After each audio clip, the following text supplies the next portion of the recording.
স্বাগত জানাচ্ছি টিভেন 24 এর নিয়মিত আয়োজন আওয়ার ডেমোক্রেসি অনুষ্ঠানে আপনাদের সাথে আছি আমি তাহিয়া রুবাইয়াত অপলা। দিনের বাছাই করা সংবাদ এবং এর পর্যালোচনা নিয়ে আমাদের নিয়মিত আয়োজন। আজকে আমার সাথে পর্যালোচনার জন্য অনলাইনে যুক্ত আছেন কমনওয়েলথ ইউনিভার্সিটি অফ পেনসিলভেনিয়া থেকে প্রফেসর ডক্টর এম খালেকুজ্জামান, এবং আমার সাথে আরো যুক্ত আছেন মনমাউথ ইউনিভার্সিটির স্কুল অফ সোশ্যাল ওয়ার্কের dean professor doctor Golam M Matbar. দুজন অতিথিকেই স্বাগত জানাচ্ছি। দুজন অতিথি থাকবেন আমার সাথে। আলোচনা করবার আগে আজকের দিনের বাছাই করা সংবাদগুলোর একাংশ দর্শকদেরকে জানিয়ে আসতে চাই। নিউ ইয়র্ক সিটির প্রাণ কেন্দ্র পার্ক এভিনিউয়ের একটি বহুতল ভবনে বন্দুকধারীর হামলায় এক বাংলাদেশি আমেরিকান পুলিশ অফিসার সহ 5 জন নিহত হয়েছেন। নিহত পুলিশ কর্মকর্তা দিদারুল ইসলাম এনওয়াইপিডির সদস্য এবং ভবনের নিরাপত্তা নিশ্চিত করতে গিয়ে গুলিবিদ্ধ হয়ে প্রাণ হারান। এই হামলায় আরও 4 জন নিহত হন এবং এনএফএল এর এক কর্মী গুরুতর আহত অবস্থায় হাসপাতালে চিকিৎসাধীন আছেন। নিউ ইয়র্ক পুলিশ জানিয়েছে হামলাকারী শেন তামুরা একজন মানসিকভাবে অসুস্থ ব্যক্তি, যিনি নেভাডা থেকে এসেছিলেন। হামলার শুরুতেই ভবনে ঢুকে দিদারুল ইসলামকে গুলি করেন এবং পরে ভবনের 33 তলায় উঠে আরও হামলা চালান। শেষ পর্যন্ত গুলি করে আত্মহত্যা করেন শেন তামুরা। মেয়র এরিক অ্যাডামস এবং পুলিশ কমিশনার জেসি কার্টিস এক যৌথ বিবৃতিতে দিদারুল ইসলামকে নিউ ইয়র্কের সত্যিকারের বীর বলে আখ্যা দেন। মেয়র অ্যাডামস বলেন, এই শহরের জন্য তিনি তার জীবন দিয়েছেন। তিনি ছিলেন অভিবাসী, পুলিশ অফিসার এবং সাহসিকতার প্রতীক। দিদারুল ইসলাম ব্রোঙ্কসে পরিবার নিয়ে বসবাস করতেন। তিনি 2 সন্তানের জনক এবং তৃতীয় সন্তানের অপেক্ষায় ছিলেন তার স্ত্রী অন্তঃসত্ত্বা। ঘটনার পরপরই সিটির নিরাপত্তা ব্যবস্থা, অভিবাসী অফিসারদের কর্মপরিবেশ এবং মানসিক রোগে আক্রান্ত ব্যক্তিদের আগ্নেয়াস্ত্রের ব্যবহার এবং বিভিন্ন জায়গায় প্রবেশ অধিকার নিয়েও ফের প্রশ্ন উঠেছে। আইন শৃঙ্খলা বিশেষজ্ঞরা বলছেন, এই ঘটনার মধ্যে দিয়ে আবারও স্পষ্ট হলো আমেরিকায় বন্দুক নিয়ন্ত্রণ আইন এবং মানসিক স্বাস্থ্য সেবার দুর্বলতা কিভাবে নিরীহ মানুষের জীবন কেড়ে নিচ্ছে। এনএফএল অফিস লক্ষ্য করে হামলা চালাতে এসেছিল বন্দুকধারী, এমন দাবি করেছে পুলিশ। তবে সে ভুল করে অন্য ফ্লোরে গিয়ে নির্বিচারে গুলি ছোড়ে। তার কাছ থেকে পাওয়া সুইসাইড নোটে ক্রনিক ট্রমাটিক এনসেফালোপ্যাথি নামক মানসিক রোগের কথা উল্লেখ ছিল। এই হামলা শুধু ব্যক্তিগত ট্র্যাজেডি নয়, বরং এটি একটি রাষ্ট্রীয় সংকেত, যেখানে অভিবাসী কর্মীরা সামনে থেকে ঝুঁকি নিয়ে কাজ করেন, অথচ সুরক্ষার জন্য রাষ্ট্রের নীতিগত প্রস্তুতি এখনো প্রশ্নবিদ্ধ। আজকের দিনের আরও একটি গুরুত্বপূর্ণ সংবাদ, প্রেসিডেন্ট ডোনাল্ড ট্রাম্প রাশিয়াকে ইউক্রেনের সঙ্গে যুদ্ধবিরতি চুক্তি করার জন্য 10 দিনের সময়সীমা দিয়েছেন। আগামী 8 অগস্টের মধ্যে যুদ্ধবিরতিতে না পৌঁছালে রাশিয়ার উপর কঠোর অর্থনৈতিক নিষেধাজ্ঞা আরোপ করা হবে বলে হুঁশিয়ারি দিয়েছেন তিনি। ট্রাম্পের এই ঘোষণা এসেছে স্কটল্যান্ড থেকে দেশে ফেরার সময় এয়ারফোর্স ওয়ানে সাংবাদিকদের সঙ্গে আলাপচারিতায়। প্রেসিডেন্ট আরো বলেন, তিনি আগে রাশিয়াকে 50 দিনের সময় দিয়েছিলেন, কিন্তু যুদ্ধবিরতির বিষয়ে কোনো অগ্রগতি না হয় এখন সময়সীমা কমিয়ে 10 দিন করেছেন। তিনি আরো জানান, রাশিয়ার বিরুদ্ধে নতুন শুল্ক আরোপ করা হবে। রাশিয়ার সঙ্গে ব্যবসা করা দেশগুলোর পণ্যের উপরও 100% পর্যন্ত শুল্ক বসানো হতে পারে। এর মাধ্যমে আমেরিকা রাশিয়ার অর্থনৈতিক গতিবিধি কঠোরভাবে সীমিত করার চেষ্টা করবে। ট্রাম্প এও বলেছেন, তিনি পুতিনের সঙ্গে ফোনে ভালো আলাপ করেছেন বলে ভাবতেন, কিন্তু পরদিনই ইউক্রেনের উপর হামলা চালানো হয়, যা তাকে হতাশ করেছে। তিনি বলেন, আমি ভাবতাম কথোপকথনটা ভালো হলো, কিন্তু পরে দেখা গেল অস্ত্র চালানো হচ্ছে। অর্থাৎ বেশ হতাশাই প্রকাশ করেন প্রেসিডেন্ট ট্রাম্প।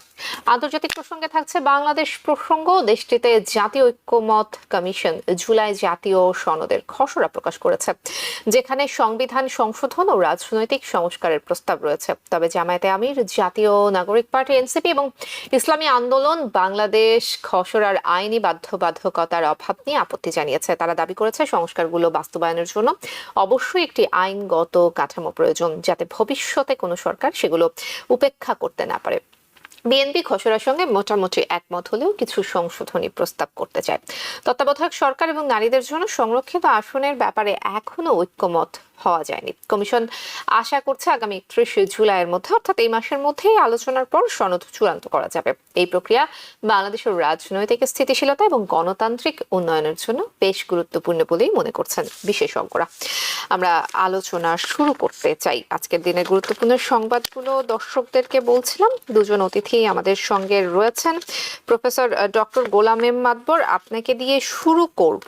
নিউ ইয়র্ক সিটির আসলে পার্ক এভিনিউতে যেই ঘটনাটি ঘটে গেল, পুরো বিষয়টি আসলে একদিকে নিরাপত্তা কিংবা অস্ত্র ব্যবহারের যে নীতিমালা, সেই নীতিমালা মানসিক স্বাস্থ্য সেবা সবকিছুকে প্রশ্নবিদ্ধ করেছে।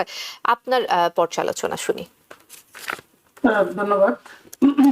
দর্শক শ্রোতা সবাইকে শুভেচ্ছা এবং শুভেচ্ছা আমার কো-প্যানেলিস্ট প্রফেসর খালিকুজ্জামান। আসলে দেখুন, আজকের এই ঘটনাটা নিউজে বিশেষ করে এটা আসলে অত্যন্ত হৃদয় বিদারক এবং সবচেয়ে আরো বেশি আমাদের জন্য হৃদয় বিদারক এবং স্পর্শকাতর যে আমাদেরই একজন বাংলাদেশি আমেরিকান, তার জীবনটাই কিন্তু আজকে চলে গেল। এবং আমরা জানি, আপনি একটু আগেই বলেছেন তার দুটো সন্তান, একটা সন্তান আসার পথে। সত্যি আমি তার আত্মার মাফিরাত কামনা করছি এবং তার পরিবারের প্রতি আমার সহমর্মিতা জানাচ্ছি এবং তাদের প্রতি আমার সান্ত্বনা জানাচ্ছি। আরো দেখুন, আরো 3 জন মারা গিয়েছেন, প্লাস যে হচ্ছে এই অ্যাসল্টটা করেছেন সে নিজেও কিন্তু আত্মাহুতি দিয়েছেন। দেখুন, এগুলো আসলে যে আমি যে বুঝি না যে প্রোটেকশন বা সিকিউরিটি, 33 তলা বিল্ডিং, এখানে কিন্তু আমরা জানি হিউজ একটা অফিস কমপ্লেক্স, এনএফএল এর অফিস আছে এবং অনেকগুলো আরো বড় বড় প্রতিষ্ঠানের অফিস আছে। এখানে সেফটি সিকিউরিটিটা কিন্তু আরো স্ট্রং হওয়ার কথা ছিল। এটা হচ্ছে একটা। তার আগে প্রথম যেটা হচ্ছে, এই ভদ্রলোক শেন তামুরা, সে কিভাবে এই ধরনের একটা অ্যাসল্ট রাইফেল নিয়ে সে এসেছেন কিন্তু আমরা জানি যে লাস ভেগাস থেকে। এবং আরো যেটা, যে তার গাড়িতে নাকি আরো অনেক ফুললি লোডেড রিভলভার এবং আরো অন্যান্য আগ্নেয়াস্ত্র পেয়েছেন।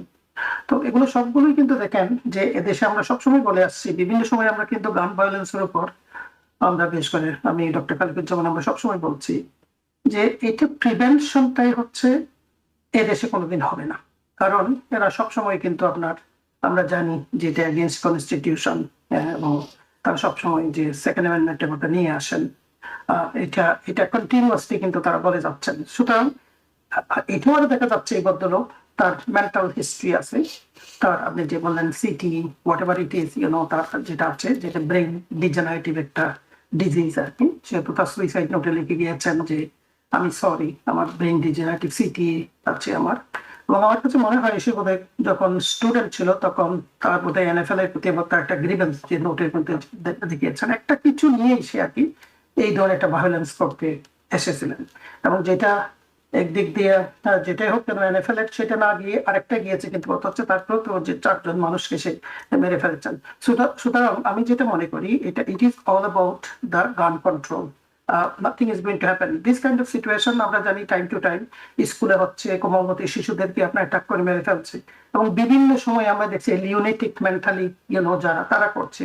এবং অনেকে আবার যারা করছে, যারা টেরর বলা হয়, এদেশে কিন্তু এই ধরনের ভায়োলেন্স গুলো কিন্তু আসছে হচ্ছে। এটা আমি যেটা বলবো যে অস্ত্রের অ্যাসল্ট রাইফেল টাইফেল এগুলোর যে আপনি দেখুন, আপনি অস্ত্রগুলো কিন্তু অতি সহজে সহজলভ্য এবং এগুলো যতদিন পর্যন্ত প্রিভেন্টিভ কন্ট্রোল না হবে, this kind of atrocities, আমার মনে হয়, is going to continue. It's not going to, be controlled. এবং that is what the main thing we need to do. Mental disease, whatever it is, if they do not have access, এটার প্রতি যদি তার অধিক না থাকে, আপনার এটা পাওয়ার জন্য যদি সে কোনো যদি তার সুযোগ না থাকে, how is that person is going to, do this kind of atrocities? So this is unfortunate এবং আমার মনে হয় it's a policy matter এবং আমরা দীর্ঘদিন যাবত কিন্তু এটা গান কন্ট্রোলের কথা বলে আসছি, but nothing is happening is because there is no political commitment from both sides. আমরা জানি এদেশটা দুটো পার্টি আপনার সবসময় কন্ট্রোল করছে, ডেমোক্রেটিক পার্টি এবং রিপাবলিকান পার্টি।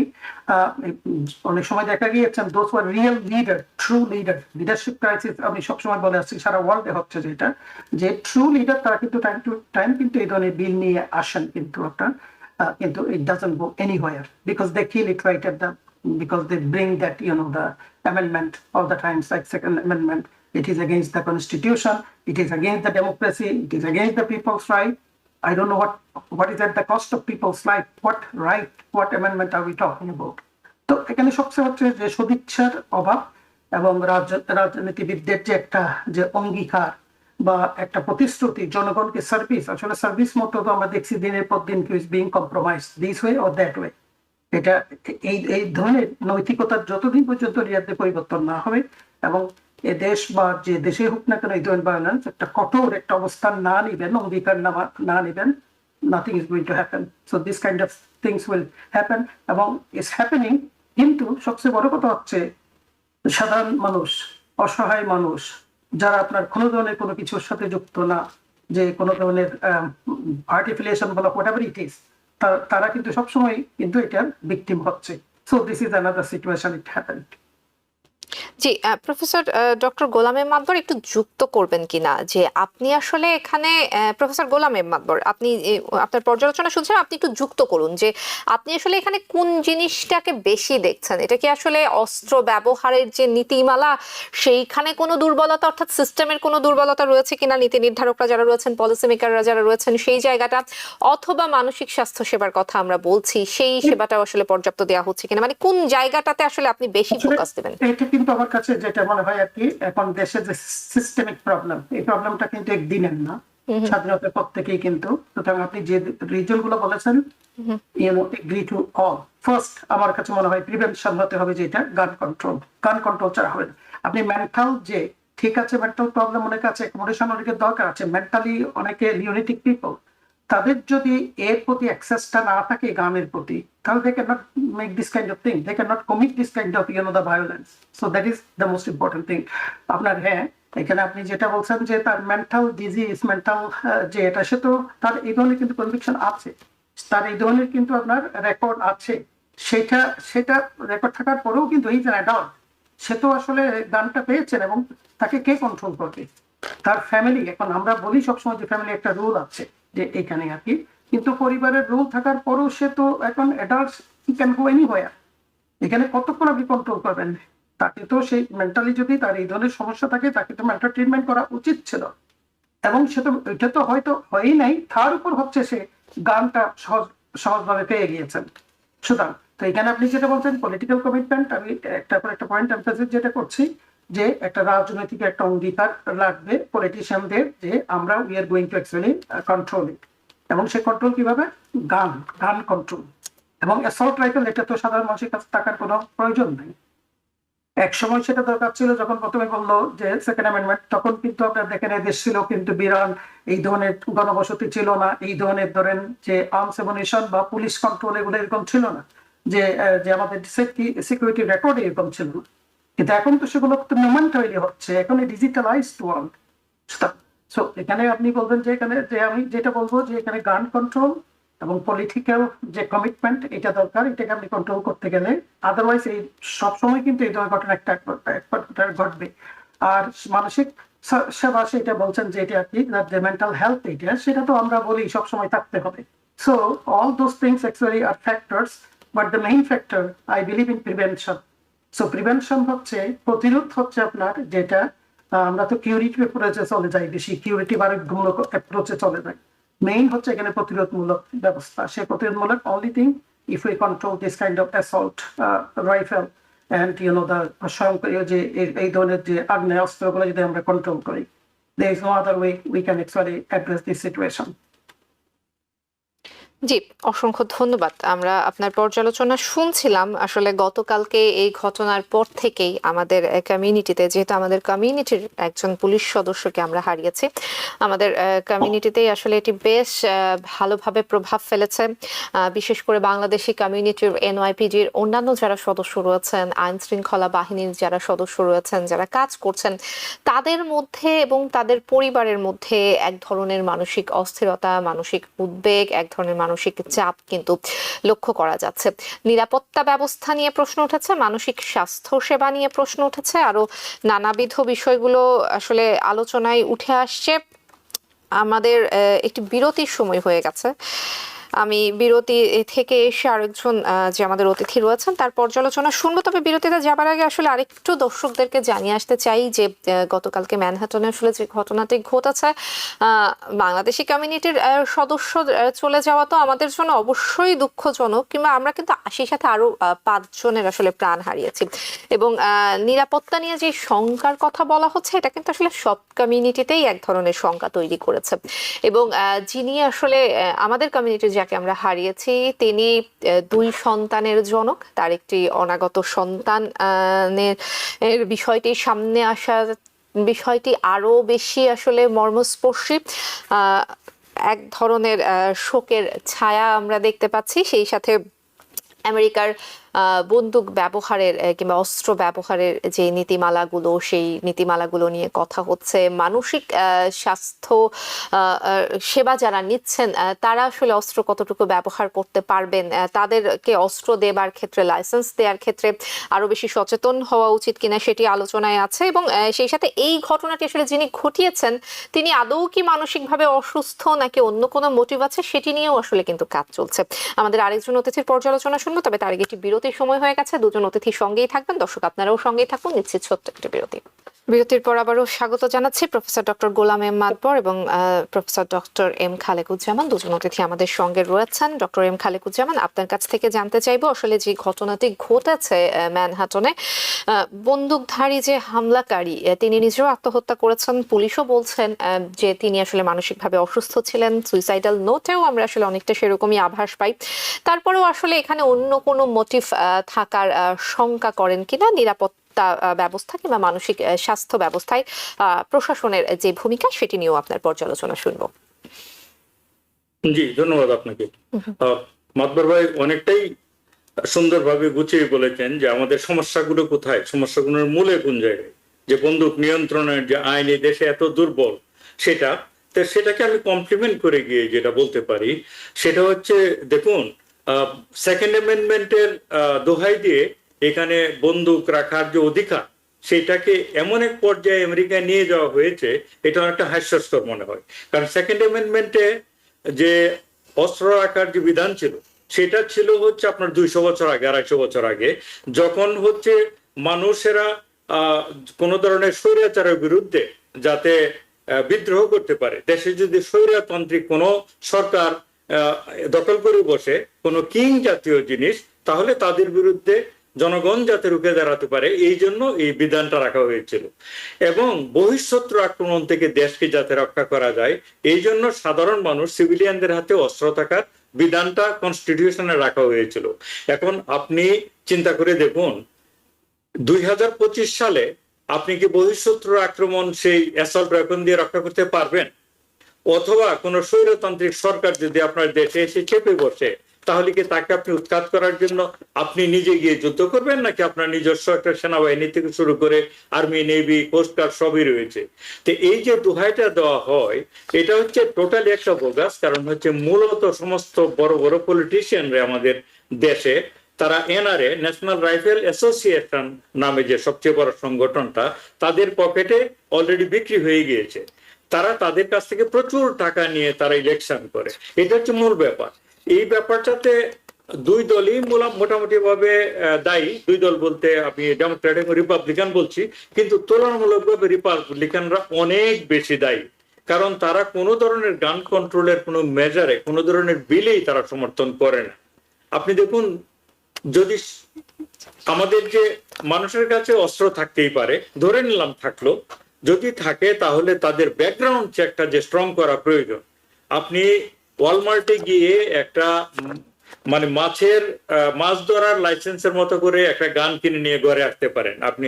তো এটা তো হওয়া উচিত না। আপনার যদি ব্যাকগ্রাউন্ড চেকটা স্ট্রং হতো, যেটা 1992-তে ব্রেডি অ্যাক্ট নামে বিল ক্লিন্টন একটা ল পাস করেছিল, যে 5 দিনের একটা ব্যাকগ্রাউন্ড চেক থাকবে। আপনি লাইসেন্সধারী হলেও একটা অস্ত্র কিনতে গেলে 5 দিন আপনাকে অপেক্ষা করতে হবে যাতে আপনার ব্যাকগ্রাউন্ডটা চেক করা হয়। তার ফলশ্রুতিতে 92-র পর থেকে 2004 পর্যন্ত বন্দুকের সহিংসতা এই দেশ অনেক কমে গিয়েছিল। তারপরে হচ্ছে আরো অনেকগুলো আইন তারপরেও হয়েছে, ছোটখাটো আইন, কিন্তু সেগুলি খুব বড় আইন না। যেমন ফেডারেল অ্যাসল্ট ওয়েপন ব্যান নামে আরেকটা আইন হয়েছিল 1994-এ। এই এগেইন বিল ক্লিন্টনের সময় ফেডারেল মানে assault rifle ban, assault rifle যেগুলো মানে AR-47 টাইপের, যেগুলি শুধু যুদ্ধক্ষেত্রে থাকা উচিত, সাধারণ একটা মানুষের আত্মরক্ষার জন্য একটা পিস্তল থাকা জরুরি, এরকম কোন অস্ত্র থাকতে পারে না, সেই আইনগুলোর একটা সময়সীমা ছিল 2004 পর্যন্ত বোধহয়, আমি যতদূর মনে আছে। এই সময়টাতে তো কম ছিল। তাহলে এইগুলি যখন শিথিল হয়ে গেল, আবার কিন্তু বন্দুকের সহিংসতা আমেরিকাতে অনেক বেড়ে গিয়েছে। এবং এগুলি নিয়ে আপনাদের সব অনুষ্ঠান আমরা অনেক কথা বলেছি। এইবারের আপনি গত বছরের কথাই যদি ধরেন, গত বছর বলতে 2023-এর ডেটা অ্যাভেলেবল আর কি, 2024-এরটা এখনো হাতে আসেনি। 2023-এ আমেরিকাতে 47,000 মানুষ মারা গিয়েছে বন্দুক যুদ্ধের সহিংসতায়। নিউ ইয়র্কে যে সহিংসতা হয়ে গেল ওই জন্য আমরা খুবই দুঃখিত। প্রত্যেকটা জীবনেরই অনেক মূল্য, বিশেষ করে আমাদের দেশের যে দিদারুল ইসলাম নামে যে একজন পুলিশ অফিসার চলে গেল, তার জন্য আমাদের অন্তরাত্মা কেঁদে ওঠে, সেটা সত্য। তার পাশাপাশি আরো যে 5 জন মারা গিয়েছে তারাও কোনো মায়ের বুক খালি করেছে। এমনকি যে লোকটা বন্দুকধারী ছিল, সেইন টেনুরা বোধহয় তার নাম, সে তিনিও যে তার জীবন টেমুরা, তার জীবন চলে যাবে সেটা কাম্য নয়। তবে তিনি মানসিকভাবে প্রতিবন্ধী ছিলেন, যদি তাই হয় তাহলে তার কাছে কেন অ্যাসল্ট রাইফেল বিক্রি করা হলো, তাই না? অর্থাৎ এই যে আইনগুলো বন্দুক টোটালি যদি আপনি ব্যান নাও করেন এই দেশে, ব্যাকগ্রাউন্ড চেকটা যদি স্ট্রং করেন, তারপর রেড ফ্ল্যাগ একটা ল বিল মানে জো বাইডেন আনার চেষ্টা করেছিল। রেড ফ্ল্যাগ হচ্ছে আপনার পরিবারের কোনো মানুষকে যে আপনার অস্থিতিশীল মনে হয় এবং আপনার বাসায় বন্দুক আছে, তাহলে আপনি পুলিশকে খবর দিয়ে রাখতে পারেন যে আমাদের বাসায় বন্দুক আছে, কিন্তু আমার এই পরিবারের সদস্য আসলে খুব অস্থির মনে হচ্ছে, এটা আমি জানিয়ে রাখলাম। এটাকে রেড ফ্ল্যাগ টাইপের ল বলে। এই লগুলো শেষ পর্যন্ত কার্যকর করা যায়নি, রিপাবলিকানদের অনেকটা হচ্ছে বিরোধিতার মুখে। তো আমি যেটা বলতে চাচ্ছি, আপনি যদি গোড়ায় গলদ রেখে গাছটা গোড়ায় কেটে দিয়ে উপরে পানি ঢালেন, কোনো লাভ তো হবে না। কারণ বাফেলোতে একটা বড় সহিংসতা হয়েছিল, আপনাদের মনে আছে যে এই যে ডিপার্টমেন্ট স্টোরে ঢুকে গিয়ে প্রচুর মানুষকে মেরে ফেলা হয়েছিল। আমি তো বললাম একটু আগে যে 47,000 লোক বন্দুক সহিংসতা মারা গিয়েছে, 47,000। Can you imagine? আমাদের উন্নত বিশ্বে আমেরিকার পরপর যেখানে বন্দুক সহিংসতায় লোক মারা যায়, তার আমাদের মানে 1/3, সেটা হচ্ছে ইংল্যান্ডে কিংবা কানাডাতে। মানে আমাদের যে সেকেন্ড নিয়ারেস্ট প্রতিদ্বন্দ্বী, তারা আমাদের তুলনায় অনেক অনেক অনেক কম মানুষ মারা যায়। আর বাকি যত সভ্য দুনিয়া রয়েছে দুনিয়াতে, ইউরোপিয়ান যে Scandinavian country included, Australia, New Zealand, সেখানে বন্দুক সহিংসতার পরিমাণ অনেক কম। সুতরাং আমরা যদি যে বন্দুকের যে অত সহজলভ্যতাকে আমরা যদি মানে খর্ব না করতে পারি এবং ব্যাকগ্রাউন্ড চেকটা যদি স্ট্রং করতে না পারি, এবং দুই দল একত্রে হয়ে আমাদের সব তাজা প্রাণ ঝরে যাবে, স্কুলের ছেলেমেয়েরা ঝরে যাবে, ক্লাব ঘরে যখন তখন বন্দুকের হামলা হবে, এগুলি হবে। আমরা তাৎক্ষণিকভাবে আমাদের টকশোতে এসে একদিন কথা বলবো, তারপরেই মানে অন্য ইস্যুতে চলে যাব। এইভাবে তো এই সমস্যার সমাধান মোটেও হবে না। এটা সমস্যার সমাধান করতে হলে আসলে কাউকে বলতে হবে যে এনাফ ইজ এনাফ, এইভাবে একটা দেশ চলতে পারে না।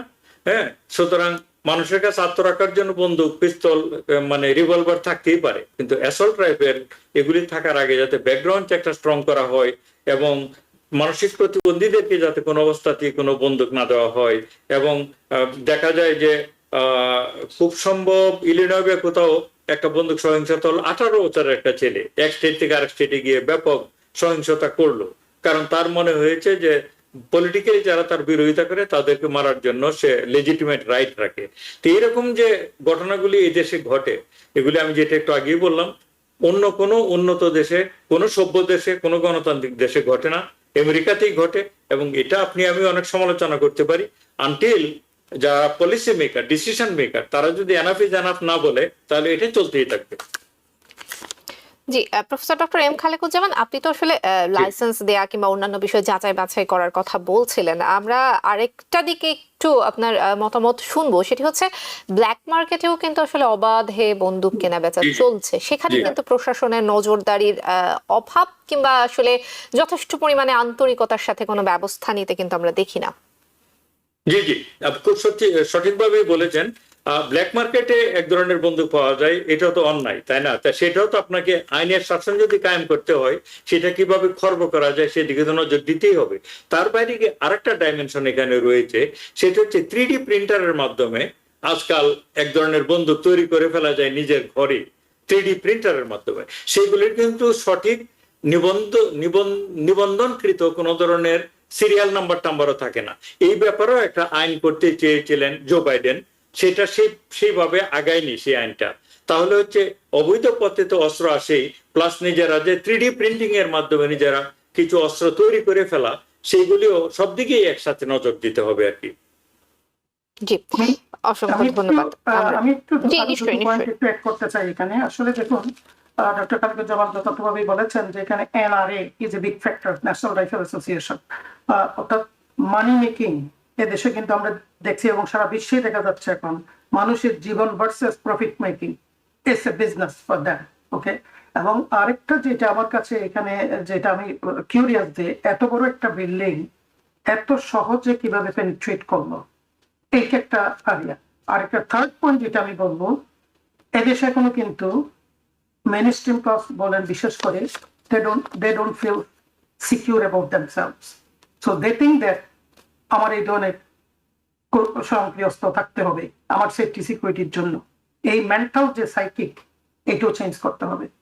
এবং এটা আমরা বলেছি যে 250 বছর আগে কি ছিল আর এখন কোন অবস্থায়, স্টিল আমরা উই আর নট মেকিং, আমরা we go one step forward and two step backward. এবং it's about life and death issue, it's about people's life, precious life.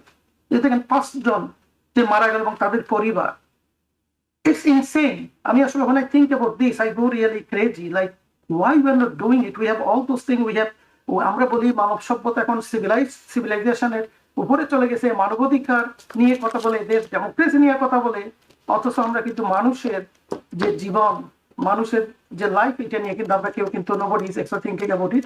Rather, we are compromising at the cost of our greed, at the cost of our profit. জি, অসংখ্য ধন্যবাদ। আমরা দুজন অতিথির পর্যালোচনা শুনছিলাম। Professor doctor M Khalekuzzaman, আরো একটি সংবাদ আজকে হাতে আছে। প্রেসিডেন্ট ডোনাল্ড ট্রাম্প রাশিয়াকে ইউক্রেনের সঙ্গে যুদ্ধবিরতি চুক্তি করার জন্য 10 দিনের সময়সীমা বেঁধে দিয়েছে। রাশিয়ার সাথে আমেরিকার কূটনৈতিক যে নীতি, সেটির আসলে আমরা ধারাবাহিকতা খুব একটা লক্ষ্য করি না। এটিকে আসলে রাজনৈতিক বক্তব্য বলবেন, ট্রাম্পের খামখেয়ালিপনা বলবেন, রাজনৈতিক স্ট্যান্ড বলবেন, আপনি আসলে এটিকে কিভাবে ব্যাখ্যা করবেন? জি জি, দেখুন, রাশিয়া এবং ইউক্রেনের যুদ্ধটা অনেকদিন যাবৎ হচ্ছে, এই ব্যাপারে আমরা অনেক কথা বলেছি। এটা একটা ভাতৃঘাতী যুদ্ধ এবং অবশ্যই এটা থামা প্রয়োজন।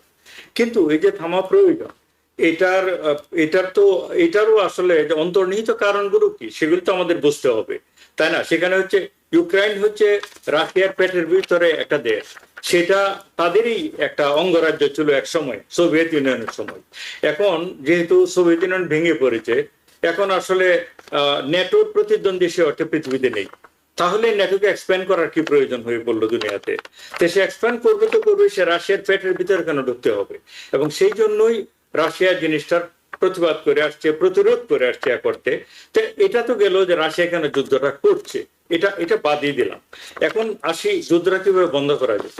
ডোনাল্ড ট্রাম্প বলেছিল যে সে নির্বাচিত হলে 24 ঘন্টার মধ্যে যুদ্ধ থামিয়ে দেবে। এটা যে একটা ফাঁপা বলেছিল আমরা জানি, গাজার যুদ্ধ সে থামিয়ে দিবে, এই ধরনের প্রতিশ্রুতি দিয়ে মুসলমানদের প্রচুর ভোট নিয়েছিল, ইনক্লুডিং বাংলাদেশি কমিউনিটি মুসলমানদের। তার আগে তো আমরা আলাপ করতাম, তারাও বুঝতে পেরেছে যে কতটা ধোঁকা তারা খেয়েছে। সুতরাং ডোনাল্ড ট্রাম্পের যে এইসব পররাষ্ট্র নীতি, এগুলি কতটা নির্ভরযোগ্য, সেটা তো আমরা যারা একটু পর্যালোচনা করি, স্টাডি করি, সেটা আমরা বুঝতে পারি। এখন দেখুন, আমি যদি এইভাবে বলি, ডোনাল্ড ট্রাম্প কয়েকদিন আগে 50 দিনের সময় দিয়েছে পুতিনকে, ঠিক আছে?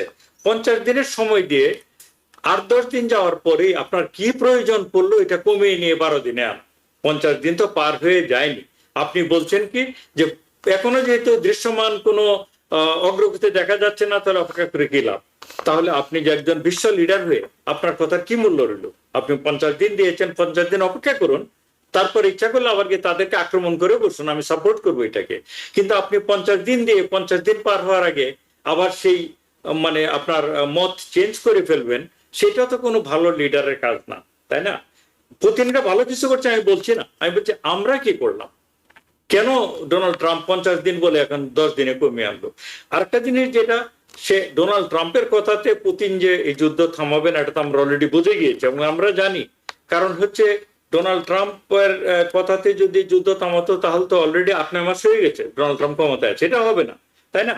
এখন ডোনাল্ড ট্রাম্প যেটা বলছে যে সেকেন্ডারি স্যাংশন দেবে। সেকেন্ডারি স্যাংশনটা কি? রাশিয়ার সাথে যেসব দেশ যে মানে বিজনেস করবে, including Bangladesh, including India, China, তাদের সমস্ত জিনিসপত্রের উপর 100% ট্যারিফ দেওয়া হবে। ট্যারিফের নামে এই যে অস্থিরতা দুনিয়াতে সে তৈরি করছে, সেটা আপাতত মনে হচ্ছে না এটা বড় কোনো ডিল। আপনি এটাকে 5-6 মাস সময় দেন, কি বড় জোর 1 বছর সময় দেন, দেখবেন পৃথিবীর অর্থনীতি কিভাবে ধসের দিকে চলে যাবে।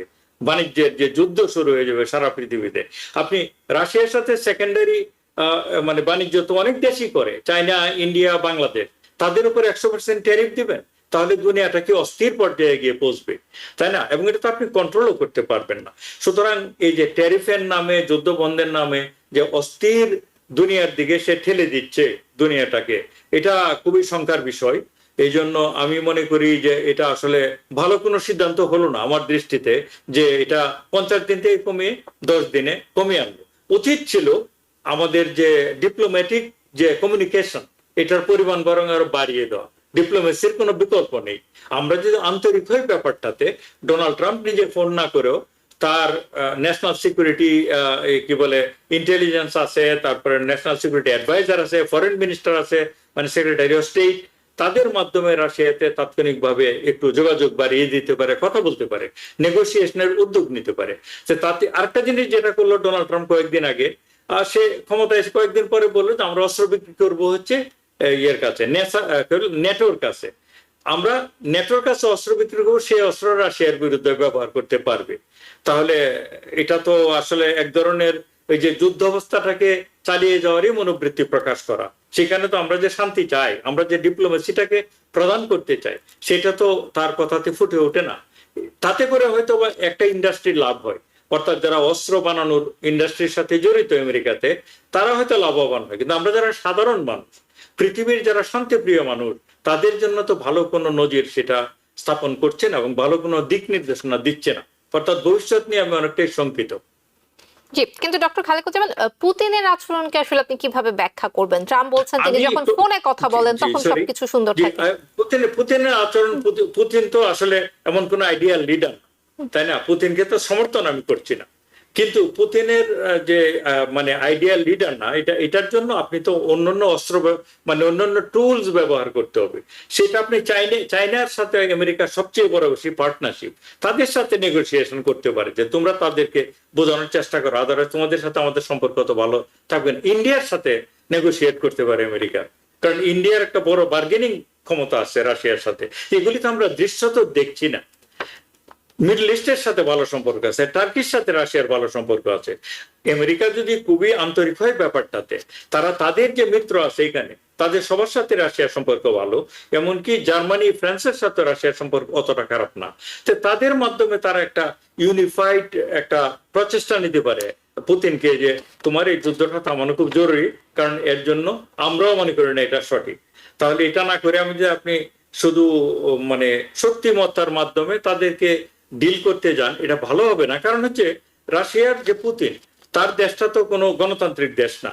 সে জনগণ কেমন আছে এটা নিয়ে সে কেয়ার করে না। তার যত রাজস্ব, তার যত আয় এই দেশে, সেটা কিন্তু প্রায় অনেকটাই সিংহভাগ সে অস্ত্র তৈরির মানে খাতে ব্যয় করে।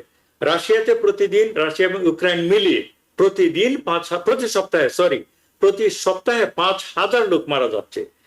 এটাও তো একটা খুব দুঃখজনক ঘটনা, তাই না? সুতরাং এটা কিভাবে থামানো যায়? ডিপ্লোম্যাটিক মেজারের মাধ্যমে, অন্যান্য মানুষকে ইনভলভ করিয়ে নিয়ে, নেগোসিয়েশনের মাধ্যমে, দতিয়ালির মাধ্যমে, এই উদ্যোগটা আমি সেভাবে দেখছি না।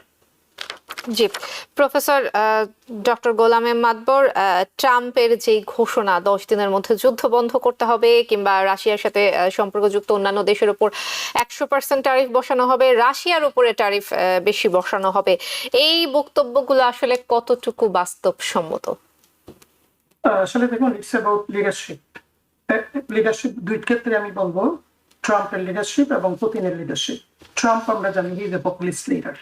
পপুলিস্ট লিডাররা কিন্তু এইরকমই, তারা বলে ফেলবে, they don't think about actually the accountability কি হবে, এবং তারা they don't think about shameful situation or anything. 10 দিনের ভিতরে বলছে, এখন 50 দিন, 10 দিনের ভিতরে বলছে। অন্যদিকে একজন হচ্ছে অটোক্রেটিক লিডার, ক্লিয়ারলি এবং ওয়েল সেড ডক্টর খালেকুজ্জামান, যে সে তো জনগণের কথা চিন্তা করে না। 5,000 করে প্রতি সপ্তাহে দেখেন দুটো দেশে বাড়তে গেতেই এই যুদ্ধে মারা যাচ্ছেন, they don't care about it. So একজন হচ্ছে অটোক্রেটিক লিডার আর একজন হচ্ছে পপুলিস্ট লিডার। আপনি দেখুন, এই ভদ্রলোক সবসময় কিন্তু টেলিফোনে কথা বলছে পুতিন ট্রাম্পের সাথে, এট দ্য সেম টাইম পরের দিন দেখা যাচ্ছে সে অ্যাটাক করে বসছে ইউক্রেনকে, সঙ্গে ফোন আলাপ। সে কিন্তু ইজ এ বিগ প্লেয়ার, সে বুঝে গেছে ট্রাম্পকে কিভাবে হ্যান্ডেল করতে হবে। তো ট্রাম্প যে বলছে এখন যে আপনার সেকেন্ডারি স্যাংশনে যাবে। আরে প্রাইমারি স্যাংশন দিয়ে রাশিয়াকে কিছু করতে পারে নাই, আপনার সেকেন্ডারি স্যাংশন আপনি কি করবেন? ওই দেশগুলোকে আপনি, যে ইন্ডিয়া প্রচুর তেল কিনেছে ওই সময়, তার ইকোনমি তো ওখান থেকে বেনিফিটেড হয়েছে, বিশেষ করে রাশিয়ার ইকোনমি, চায়নার সাথে তার সম্পর্ক, এবং ছোটখাটো আরো দেশ যেগুলো আমরা বলছি আর কি, যে ইভেন টার্কি, যে এদের বিজনেস এতে করে হবে কি জানেন? হ্যাঁ, আমিও কনসার্ন যে ওয়ার্ল্ডের economy is going to be devastated, but আমার কাছে মনে হয় there be new reconfiguration. Already কিন্তু আমরা জানেন ব্রিক্স এবং all kinds of the things, new currency against the dollar, all kinds of things, এবং এগুলো কিন্তু এইভাবে থাকবে না, ultimately that's going to happen. So আমি মনে করি না secondary sanction is going to be that effective. So it is the leader. আমিও আবারও বলবো যে কমিটমেন্ট তাদের নাই এখানে, বিশেষ করে অনেস্টি সিনসিয়ারিটি কিছুই নেই, অস্ত্র ব্যবসা বলেন, এবং he is not going to give it up, Putin. So he is going to continue what he is going to do because of safety, security or defence for him, যে তার দোরগড়াই একেবারে আরেকটা নেটো কান্ট্রি হবে। all kinds of excuses are there, এবং এরাও বা instigate করছে কেন ওখানে যেতে হবে। So there is no actually the real honest এবং sincere commitment to end this war, এবং এটা is not going to actually cease within a very short time. It will continue. Russia will not give up, এবং আমার কাছে মনে হয় ultimately Trump কিন্তু is going to go to his predecessor, like আরো হয়তো অস্ত্র দেবে, আর অর্থনৈতিকভাবে সহায়তা দেবে ইউক্রেনকে। So this will continue, and some countries are making good profit out of this trade, বিশেষ করে অস্ত্র বানাও, বস্ত্র সরবরাহ। So this is happening. This is actually big challenge and risk for the peace and stability of the world. Economically বলেন, safety security বলেন, এবং this might actually এটা অন্য এরিয়াগুলোতেও কিন্তু এর একটা কিন্তু আপনার ইফেক্ট পড়বে, spill over effect. there are other countries also may follow the similar kind of situation, what actually Russia is doing to Ukraine. জি, প্রফেসর ডক্টর এম খালেকুজ্জামান এবং professor doctor Golam M Matbar, আজকের মতো সময় শেষ হয়ে গেছে। আমরা দুজন অতিথির পর্যালোচনা শুনছিলাম। অসংখ্য ধন্যবাদ এবং কৃতজ্ঞতা আজকে আমাদেরকে সময় দেওয়ার জন্য। ধন্যবাদ। ধন্যবাদ জানাবো দর্শকদেরকেও। আবার ডেমোক্রেসি অনুষ্ঠানে এই ছিল আজকের মতো। টিভেন 24 নিউজ নেটওয়ার্কের সঙ্গেই থাকুন সবসময়। টিভিএন 24 টেলিভিশন দেখতে আজই কল করুন 7187776556। লগ ইন করুন www.totalcablebd.com। নিউ ইয়র্ক থেকে সম্প্রচারিত টিভিএন 24 টেলিভিশন বিশ্বজুড়ে বাঙালির কণ্ঠস্বর।